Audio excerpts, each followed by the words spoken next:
நீ உட்கார்ந்து நடத்த சுத்தம் பண்ணி உட்கார்ந்தாலே சுற்றுச்சூழலை நம்ம மையமாக தான் நம்ம பேசிக்கிட்டு போறோம். எப்போதுமே நீ கிளாஸ் ரூம் வந்து நீ உட்கார அந்த பெஞ்சு கூட ஒரு குச்சி வச்சு தட்டிட்டு தான் நீ உட்காரும். ஏன்னா அது நீ போன பிறகு வேற ஏதாவது ஒரு ஜீவன் உட்காந்துருக்கும். அதுக்காக இப்ப நம்ம பள்ளி வந்து ஏற்கனவே நம்ம பசுமை பள்ளி விருது வாங்கியிருக்கோம். அது வந்து மச்சப்பை விருது வாங்கியிருக்கோம். மச்சப்பை விருது என்ன தெரியுமா?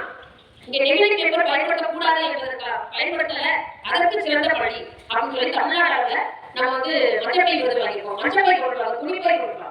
அதெல்லாம் நம்ம கடைபிடிச்சிட்டு செவன்த் பிள்ளைங்க அது மாதிரி தெரியாது. நம்ம ஸ்கூல் வந்து மச்சப்பை விருது வாங்கியிருக்கிறது உங்களுக்கு தெரியாது. அதனால உங்களுக்கு நாங்கள் தெரியப்படுறோம். இந்த சுற்றுச்சூழலை நம்ம கொண்டாடும் பொழுது ஏன் நம்ம கொண்டாடுறோம் அப்படின்னா சுற்றுச்சூழல் மாசுகளின் போதுமா நம்மளுடைய ஆரோக்கியம் கிடைக்கும்.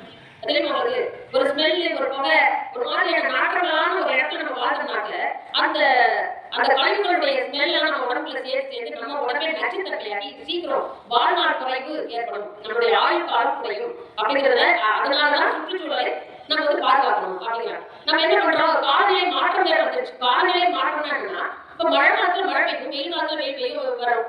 இதுதான் காலநிலை. அது மாற்றம் ஏன் மாறுதுன்னா ஓரளவுக்கு தான் காலநிலை வந்து நல்லா இருக்கும். அதாவது இந்த வெயில்னா வெயில் ஓவர் ஆகுது.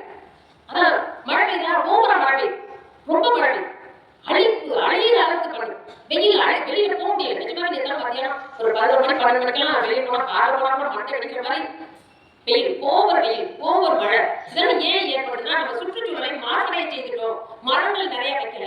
மரம் முன்னாள் முடிஞ்ச ஒரு மரத்தை வச்சு ஒரு கன்று வச்சு அதுக்கு நீ தண்ணி ஊத்திக்கிட்டே வரும். அது வளர்றத நம்ம பார்க்கணும். இன்னைக்கு நம்ம வந்து ஒவ்வொரு மரக்கன்றுகள்லையும் நம்ம QR கோட் பதிவு பண்ணி இன்னைக்கு நம்ம எப்படி நம்ம செயல்படுறோம் அப்படிங்கிறத பாக்குறீங்க.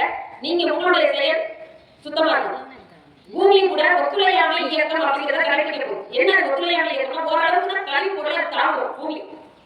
அதுக்கு மேலே நம்ம கழிவை கொண்டு போய் கொட்டினால் அது ரிஃப்ளெக்ட் ஆகி நம்மளையே பாதிக்க வைக்கும். அதனால சுற்றுச்சூழல்ங்கிறது நம்ம அம்மா அப்பா போல நம்ம சகோதரிகள் போல அதுவும் நம்மளோட நல்லா ஆரோக்கியமா நம்மளோட பயணித்தாலும் நம்மளுடைய வாழ்க்கை நல்லா தெரியா. சுற்றுச்சூழலை பாதுகாக்க வேண்டியது ஒவ்வொருவருடைய கடமை. ஒரு பொது இடத்துல நம்மளுடைய கடமையை போடணும். எப்ப நம்ம அசுத்தம் பண்றோமோ அப்பதான் நம்ம கிளீன் பண்றதுக்கு ஆள் தேவைப்படும். சுத்தமா வச்சிருந்தோம்னா கிளீன் பண்ண ஆள் தேவையில்லை. தெரியுமா உங்களுக்கு? நீங்க போறீங்க டாய்லெட்ல போய் தண்ணி ஊத்திட்டு நீ அதிகமா வச்சுட்டா கழி போடணும். ஒரு வெள்ளத்தை எடுத்து அது நீட்டா இல்லை அப்படின்னா அது லைட்டா உன்னுடைய கழிவை நீ சுத்தம் பண்றது உன்னுடைய கடமை. அது நீங்க டாய்லெட்ல அடுத்த நாள் போகும்போது அதுக்கு நம்ம போகணும். இதெல்லாம் வந்து சுற்றுச்சூழல் தான். நம்ம இருக்கிற சுத்தி உள்ள இடத்தை நம்ம பாதுகாப்பாகவும் அதுக்கு மரியாதை கொடுத்து வச்சுக்கணும். நம்ம உடம்பு தூக்கி போட்டு போகக்கூடாது. இந்த பள்ளி வளாகங்களை யாரும் கவர் போட்டு வரக்கூடாது. இது எப்பொழுதுமே ஏற்கனவே இந்த வருஷம் 23 வரும் 3 வருஷமா நம்ம வந்து அந்த அவார்டு வாங்கியிருக்கோம். இந்த வளாகத்துல நீங்க கவர் போட்டு வரக்கூடாது. சாக்லேட் சாப்பிட்டு அந்த கவர்கள் அங்கங்க போடக்கூடாது. உங்க வகுப்பறைகள் எல்லாம் சுத்தமாக இருக்கணும். இதெல்லாம் நீங்க வந்து கடைபிடிச்சிக்கலாம். நம்ம இடத்த சுத்தமா வச்சிருந்தா அந்தந்த இடம் ஒவ்வொருவருடைய இடத்த சுத்தமா இருக்கணும். சுகாதாரமாக